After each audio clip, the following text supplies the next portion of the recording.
jangan. Kalau pemula harus belajar. Kalau pemula nggak mau belajar, mendingan duitnya dititipin di reksadana, simple. Caranya cari reksadana yang kinerjanya bagus terus selama 5 tahun berturut-turut tuh top 1, 2, 3 terus. Nah sekarang reksadana ini dia punya NAB mungkin agak turun ya.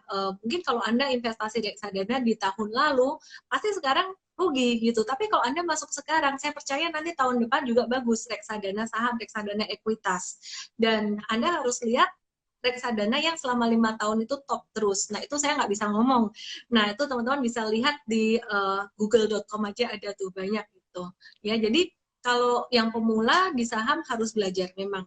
Jadi saya bilang kalau teman-teman nggak mau belajar jangan di saham, di reksadana aja. Galak ya. Ya, bebas sih. Jadi di ini ya di galeri investasi di sekolah pasar modal itu mereka bisa buka rekening itu semurah hanya 100.000 rupiah aja. Jadi kalau buka rekening dan 100.000 itu bukan untuk bayar loh, itu duit Anda sendiri untuk ya nanti untuk beli saham gitu minimalnya gitu karena ada beberapa sekuritas yang kasih minimal itu 10 juta gitu. Ada yang beberapa kasih 10 juta minimalnya.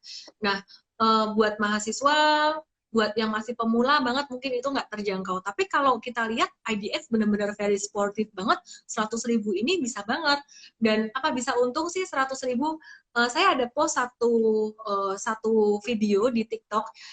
Postingan ini saya buat saham-saham yang bisa dibeli dengan cepeceng. Cepeceng. Kalau cepeceng berarti harga sahamnya di bawah 1.000 rupiah. Contohnya yang baru aja naik hari ini yang kenceng banget naik itu saham aneka tambang. Jadi emas kan lagi naik-naiknya ya, harga emas lagi naik-naiknya. Jadi saham yang ngikutin harga emas banget itu si MDKA. Ya, jadi MDKA. Nah, kalau Antam ini dia naik juga tapi nggak sekenceng si MDKA. MDKA itu Merdeka Copper Gold ya. Nah, jadi si Antam hari ini naik 11%, itu harganya masih 835. Kalau beli pakai 100.000 cepeceng bisa nggak? Bisa banget. Masih lebih, cuma perlu 83.500 belum komisi broker. Nah, kalau pakai 100.000 saya rasa komisi broker pun cukup itu buat beli segitu. Jadi sangat terjangkau sekali gitu. Kayaknya susah ya kalau sampai kayak 2008 turunnya karena yang lucu tuh gini. Pada saat permulaan COVID-19 pada bulan Maret April kemarin, itu ekonom-ekonom dunia termasuk IMF itu ketakutan. Mereka memprediksi, mereka hitung, wah ini bahaya nih. Ini kalau sampai krisisnya di sektor real kena, padahal 2008 itu bukan sektor real, cuma sektor finansial. Bakalan lebih parah daripada 2008.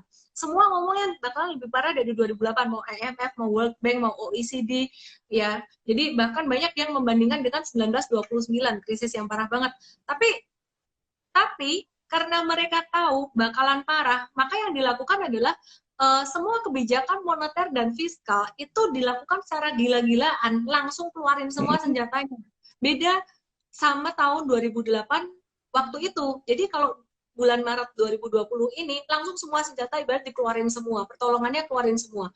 Kalau 2008 dikeluarin belakang-belakangan, mungkin dipikirnya ya nggak apa-apa masih bisa bertahan, keluarin belakangan.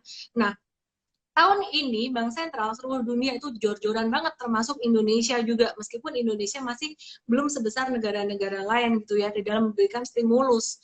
Tapi benar-benar sangat membantu sekali. Contohnya salah satunya adalah stimulus yang diberikan oleh pemerintah atau Menteri Keuangan kepada bank-bank himbara ya. Jadi bank-bank milik pemerintah dan juga bank swasta puluhan triliun rupiah besarannya dan itu sangat membantu sekali, sangat membantu sekali. Kemudian juga pembelian SBN ya, pembelian SBN dari Bank Sentral Indonesia ya, jadi dari BI.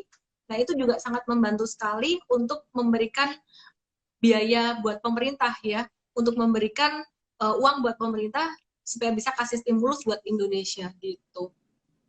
Jadi kalau ditanya lagi, sekarang ini waktunya meskipun nggak semurah tahun 2008.